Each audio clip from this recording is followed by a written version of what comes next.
The fall of the powerful Hittite Empire during the so-called Bronze Age Collapse has been blamed on climate change. A new study claims that drought conditions which saw an extended period of minimal rain could have forced the ancient civilization to abandon its capital, Hattusa. It is theorized the move precipitated the Anatolian Empire's demise. If true, such conditions could also have started a domino effect on the other Bronze Age superpowers such as Mycenae in Greece and Egypt. The Hittite Empire, which is now in the modern state of Turkey and part of Syria, mysteriously collapsed more than 3,000 years ago. Now, researchers have revealed findings that point to climate change as having a catastrophic effect on the civilization.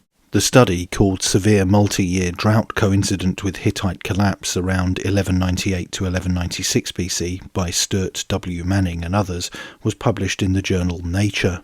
It includes climate observations and human history that suggest a 3-year drought in central Anatolia from 1198 to 1196 BC contributed to the collapse of the empire's capital, Hattusa.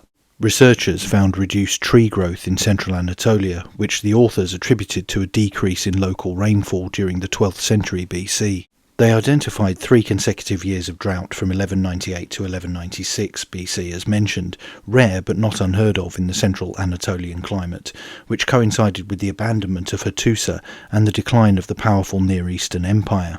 Stuart Manning, an archaeologist at Cornell University in Ithaca, New York, and co-author of the paper, said, "1 year of real drought across a large area wrecks lives even in the modern world." The researcher said that 3 devastating years would have meant no food, no taxes, and no ability to feed the army. The Hittite Empire dominated most of Anatolia and fought and traded with its neighbour Egypt. The empire collapsed shortly after 1200 BC, with no historical records of Hittite rulers after King Suppiluliuma II, who came to rule in 1207 BC. Hattusa was the primary home of the gods in the Hittite world, and Stuart Manning says it was both a spiritual and political centre. In around 1200 BC, the city was emptied and later burned down. Researchers looked at juniper trees that grew during the period from 1775 BC to 748 BC at the site of Gordion in central Anatolia, 230 kilometres west of Hattusa. The study included 23 samples of 18 tree rings from ancient timbers excavated at Gordion. They identified narrow ring growth in trees with no indication of fire or insect attack, suggesting the reduced growth was the result of scant rainfall in late spring and summer. They compared modern climate records between 1929 and 2009 and found that in roughly 1 in every 15 of the years the annual rainfall was less than 250 millimetres, below the 300 millimetres needed to grow barley or wheat in the area. Combining the tree ring data and climate records, they found an abrupt drought that occurred in 3 consecutive years from 1198 to 1196 BC. Mr. Manning said, "We're not saying the climate solely caused the collapse of the Hittites. The Hittite people could have weathered a drought by switching to different crops, for example. Humans are incredibly good if they want to be at being resilient." The Hittites also had contingencies for droughts and tended to build water reservoirs near to their cities, says Alan Greaves, an archaeologist at the University of Liverpool. He added, "It shows an awareness of the fact that there are going to be dry periods, but extended drought conditions would have put immense pressure on food resources, hit the economy and weakened the empire, leaving it vulnerable to attacks from its powerful neighbours." The Bronze Age Mediterranean and Near East was a delicately balanced and interconnected world of conflict and trade, and the removal of one of the pieces from the geopolitical chessboard could have caused dramatic consequences for the entire system. Dominic Flateman, a paleoclimatologist at the University of Basel in Switzerland, said, "Even with a good system and good adaptation to drought, this was simply too much to cope with." However, there are other explanations, not least the predations of the infamous Sea Peoples, and the study did not meet with universal approval.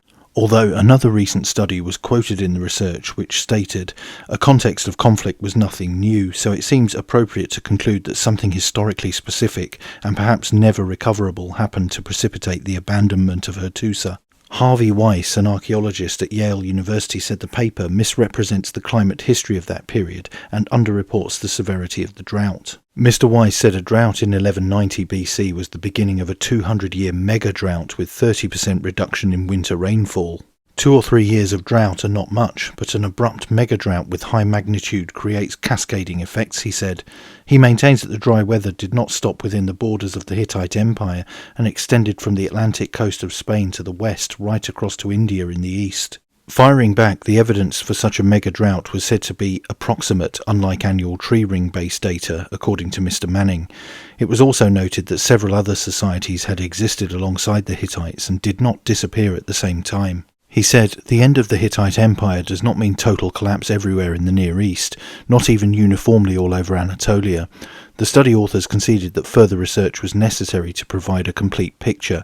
However, they are firm in their belief that climatic conditions could have broken the empire's ability to go on." Part of the research paper read, "It is likely that consecutive multi-year occurrences of rare, unexpected, extreme climatic events may push a population beyond adaptation and centuries-old resilience practices." But what do you think? Let me know in the comments below, and don't forget to like, share, and most importantly subscribe. And you can also support the channel on Subscribestar via the link in the description. Thanks for watching. Bye for now.